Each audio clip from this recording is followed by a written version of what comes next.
আসসালামু আলাইকুম। তোমরা যারা মাইক্রোসফট ওয়ার্ড কমপ্লিট করে ফেলছো, রিভিশন দিতে চাচ্ছ, তাদের জন্য অ্যাসাইনমেন্ট। ওকে, পেজ নাম্বার দিবা, প্রথম একটা হেডিং টাইটেল, এরকম একটা টাইটেল দিবা, এরকম একটা রেখা হবে। তারপরে প্রথম পেজটা এরকম স্টাইল চেঞ্জ করবা লেখার। তারপরে এখানে একটা ফটো আনবা, এখানে কিছু ছবি থাকবে। তারপরে একটা বর্ডার দিবা, বর্ডারের পিছনে ব্যাকগ্রাউন্ডটা দিবা, ওয়ার্ডের কাজ। তারপরে এইখানে আগের পেজগুলিতে আমরা বর্ডার দিব না, তারপরে এইখানে মাঝখানে এসে বর্ডার দিবা। মাঝখানে এসে বর্ডার দিবা, বর্ডারের ভিতরে এই যে আমি এক্স্যাক্টলি যে কাজটা দেখাই দিছি এটা হুবহু প্র্যাকটিক্যাল করবা। দেখো এইখানে এসে গিয়ে আবার বর্ডার শেষ হয়ে যাবে। এখন এইখানে কলামটা, এই লেখাগুলোকে ৩টা কলামে ভাগ করবা, উপরে কিন্তু না, এই যে এইদিকে না, এইখান থেকে ৩ কলামে ভাগ করতে হবে। ধরো ভাগ করে ফেললাম, ভাগ করার পরে আমরা এখানে কিছু অংশ কালার করে দিব পেজের। এই যে তোমরা এখান থেকে পুরো পেজের অংশটা এক কালার করে দিলাম।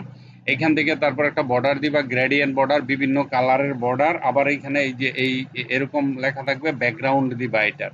ঠিক আছে? তারপর একটা লোগো ফিক্স করবা লেখার পিছনে কিভাবে। ঠিক আছে? তারপর একটা চার্ট নিয়ে আসবা, লেখার মাঝে কিভাবে চার্ট নিয়ে আসতে হয়, এইভাবে কালারিং করবা চার্টকে।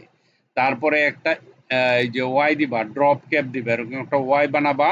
তারপর একটা স্মার্ট আর্ট এরকম বানাবা মাইক্রোসফট ওয়ার্ডে। বানানোর পরে এই যে একটা ইকুয়েশন, এই ইকুয়েশনটা টাইপ করে লিখবা।